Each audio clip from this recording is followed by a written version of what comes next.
À chaque année, environ 50 000 sont admis au Québec. Ceux-ci, n'ayant jamais vécu avec nos 4 saisons et leurs répercussions, ne savent pas comment se préparer ou même comment s'adapter. Ces préparations diffèrent de saison en saison et demandent d'être pris sérieusement pour ne pas avoir de mauvaises surprises. De l'automne et ses couleurs à l'été et ses températures exaspérantes. Bonjour et bienvenue au Québec.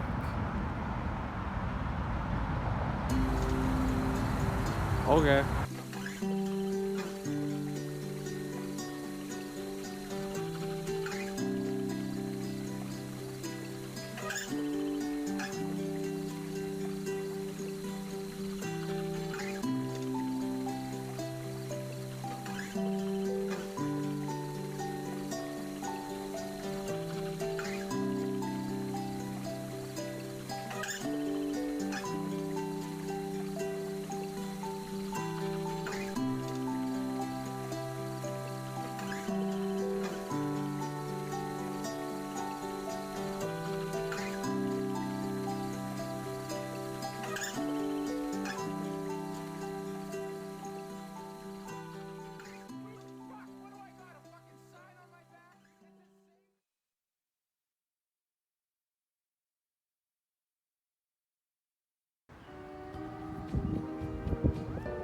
Du soleil chaud à la bonne température.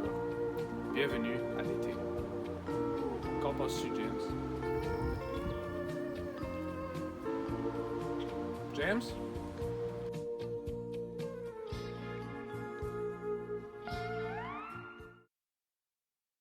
En été, la température est très chaude.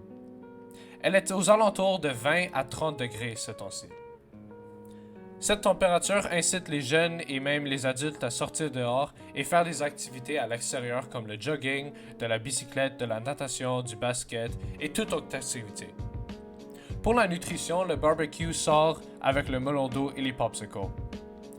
Des limonades et des bières sont sorties dans la cour de presque tous les Québécois. Le barbecue peut contenir des steaks, des ribs, du poulet et toutes autres sortes de viande. Pour les préparations, on doit être certain que l'air conditionné est prêt pour l'été. Sinon, on achète des ventilateurs pour ces températures extrêmes. On doit aussi se préparer aux insectes. Du spray appelé Off est très utilisé au Québec pour les moustiques. Ensuite, on doit se préparer pour faire du vélo. Donc, quand vous sortez votre vélo pour la première fois durant le printemps, il y a une couple d'affaires que vous voulez regarder pour vous assurer que votre vélo est en bonne condition. Donc, la première affaire, ce serait les freins. Parce que si tu peux pas freiner, tu capotes. Donc, ici, on peut voir que je tiens les freins, mais ils sont pas très bonnes. Donc, ça serait une bonne idée d'aller à un magasin de vélo pour les faire remplacer ou ajuster. Vous pouvez aussi les ajuster vous-même, ici, si vous venez ici. Donc, vous pouvez tourner les petites roues ici pour ajuster vos freins. Donc, si vous tournez vers la droite, ça fait un peu plus fort, puis si vous tournez vers la gauche, c'est un peu moins. La deuxième affaire à regarder, ça serait vos pneus. Donc, les pneus ici sont pas très, comme vous pouvez voir, sont pas très gonflés. Puis ce qui arrive quand vos pneus sont pas gonflés, c'est que vous pouvez endommager vos roues. Et vous pouvez aussi, vous perdez un peu de pouvoir parce que votre pneu absorbe tout votre pouvoir quand il est dégonflé. Donc, pour gonfler les pneus, c'est très simple. Vous prenez votre pompe à pneus, vous dévissez ceci en plastique, mais il faut le garder proche de vous parce que ça prévient les roches et le débris de rentrer dans ceci. Puis vous faites simple, c'est comme un pneu de voiture, vous pompez jusqu'à à la pression qui est indiquée sur votre pneu, comme ici ça dit 40 PSI. Donc vous gonflez, ça le dit sur votre gonfleur à pneus. Donc on peut remettre ça sur le pneu avant et arrière, c'est la même chose. Et la dernière affaire que vous voulez faire, que vous voulez regarder, c'est votre chaîne. Donc, on peut voir qu'ici, il n'y a pas beaucoup de rouille, ça a l'air en pas mal de bonnes conditions. Mais je vais quand même mettre du lubrifiant à chaîne. Puis ce que ça fait, c'est que ça lubrifie votre chaîne, donc vous pouvez pédaler plus fluidement. Et ça prévient la rouille. Donc vous allez juste faire comme ça. Et après ça, vous pouvez aller comme ça pour vraiment le rentrer dans la...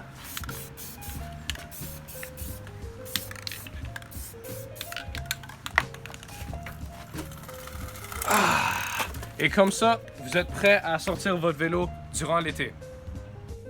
Les températures chaudes amènent des changements vestimentaires pour tout le monde. On doit tout porter des t-shirts, des shorts, des running shoes ou même des sandales. Bref, tous les vêtements qui peuvent être portés sans amener trop de chaleur est bien pour l'été.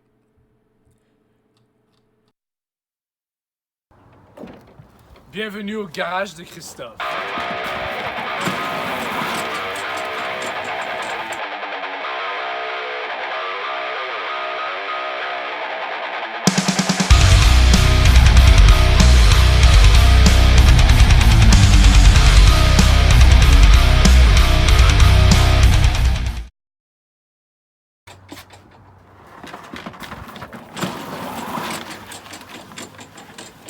Donc, habituellement sur une tondeuse, il y a un primer pour que c'est plus facile de la commencer. Mais sur celui-là, il n'y en a pas, donc c'est très très simple. Si vous venez ici, vous pouvez voir qu'il y a un levier. Donc, vous tirez sur le levier, vous tirez sur la corde, puis vous pouvez la commencer.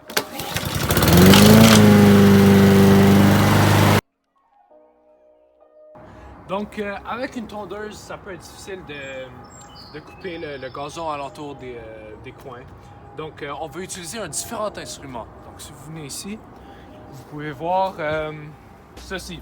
Donc, ce que ça fait, c'est que ça nous aide à aller pas mal partout, sauf que ça couvre pas une grande espace. Donc, c'est pour ça qu'on a besoin de la tondeuse. Puis comment ça marche, c'est qu'il y a des cadres en plastique très durs, puis ils tournent en rond très rapidement, puis ça coupe le gazon. Donc, quand on travaille avec un instrument comme ça, c'est très important de mettre des lunettes. Donc, pour se protéger les yeux. Donc, pour le commencer, c'est... Je dirais pas un peu plus simple, mais c'est un peu la même chose. Il y a une corde, il y a un choke. Donc, ce qu'on fait avec le choke, c'est qu'on l'amène alentour de l'en haut, juste pour le commencer, puis on tire sur le levier ici. Puis on tire sur la corde.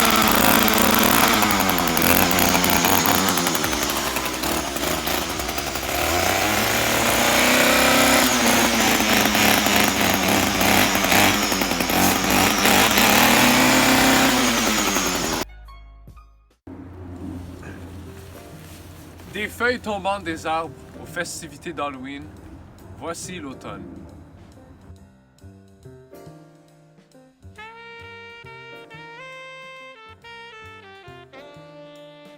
L'automne est une saison qui amène des températures froides et beaucoup de préparation.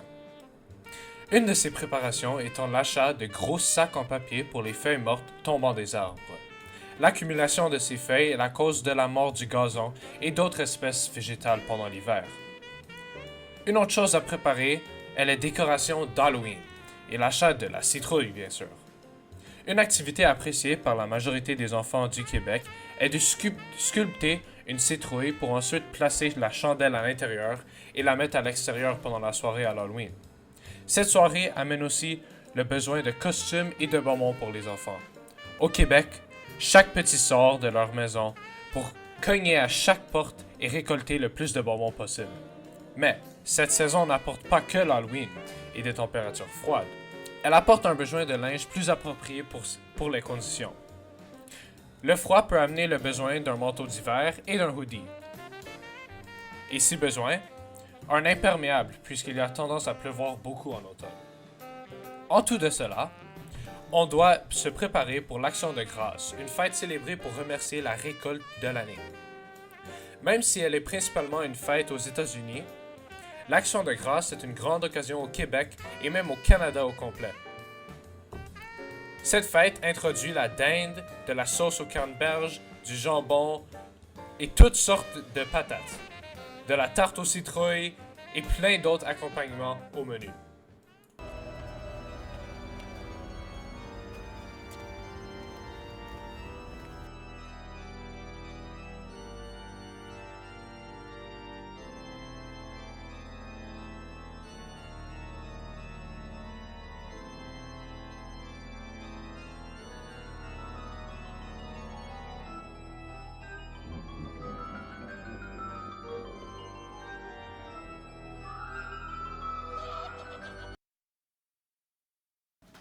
Wow, ce sapin de Noël est vraiment beau. J'en ai besoin d'un.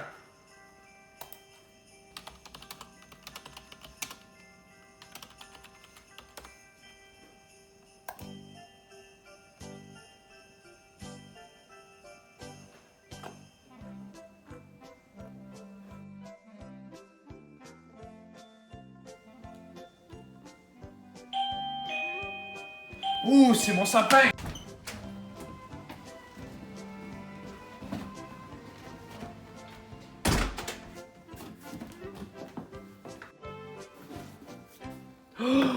Wow! Et voilà, maintenant, ça a l'air de Noël.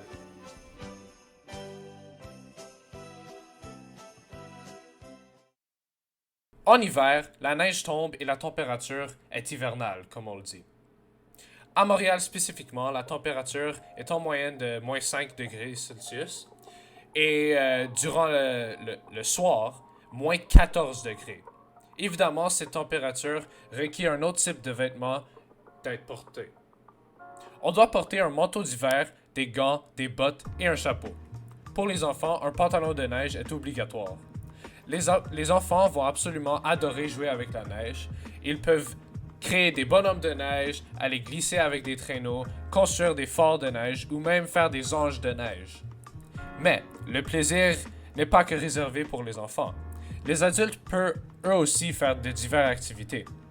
Le ski peut être une très très bonne idée pour quelqu'un d'athlétique. Le patin peut aussi être une très bonne idée, mais avec l'expérience la plus plaisante est celle d'activités en famille. Que ce soit en ski, en patin, en créant des forts de neige ou même aller glisser à l'aide d'un traîneau en famille, les moments magiques se créeront. C'est pourquoi l'hiver est la saison la plus chaleureuse pour plusieurs. L'amour et la magie est partout. Par contre, rien ne peut amener plus de moments magiques que Noël. Cette fête, commémorant la naissance de Jésus, est adorée par tous les enfants du Québec et du Canada. Les traits religieux de cette fête ont été perdus avec le temps, mais la joie y est présente à chaque année. Pour se préparer à cette fête, on doit acheter un arbre de Noël, principalement des sapins, des boules de Noël pour attacher au sapin, un ange pour poser au-dessus du sapin et plein d'autres décorations de Noël. Le 24 décembre, on prépare des biscuits pour le Père Noël et on les place sur une table en avant du sapin avec du lait. Le lendemain matin, le Père Noël aura mangé les biscuits et bu le lait, pour ensuite avoir placé les cadeaux sous le sapin. Le matin du 25, c'est le temps d'ouvrir les cadeaux. Les enfants descendront en bas et vont voir ce que le Père Noël les a laissés. Au souper du 25, on peut avoir de divers mets. La sélection de mets peut être différente de maison à maison, mais habituellement on retrouve de la dinde, de la tourtière, un beef wellington, des biscuits au pain, d'épices et du lait de poule.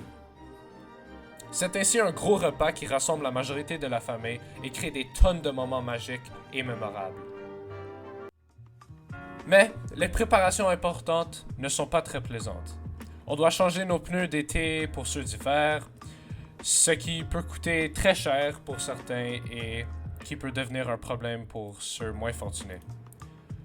On doit aussi pelleter ou utiliser la souffleuse à neige pour débarrasser de la neige qui couvre notre entrée. À part de cela, on doit s'occuper de l'auto ou du véhicule qu'on utilise.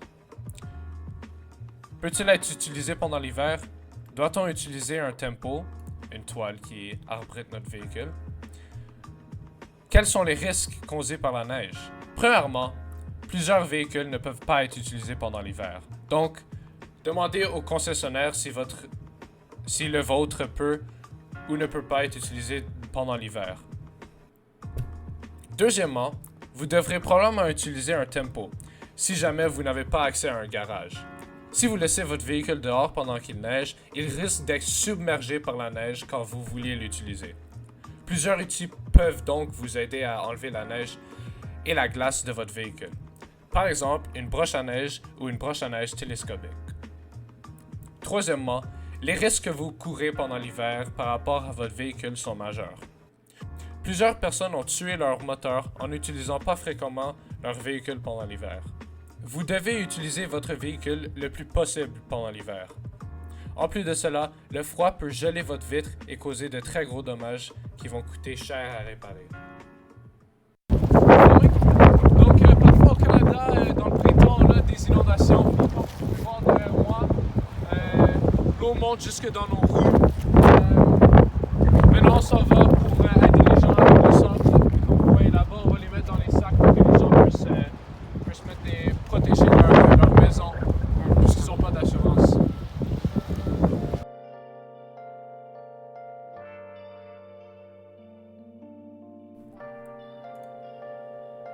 En printemps, la température remonte.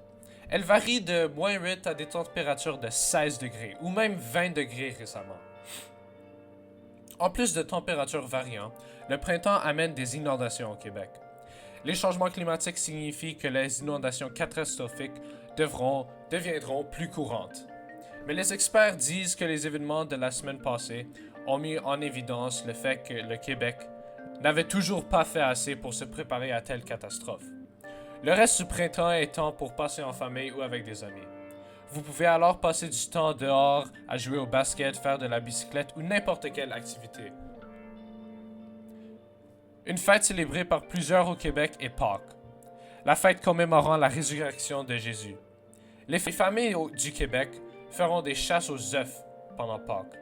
Ils cachent les œufs partout autour de la maison et invitent leurs enfants à les retrouver.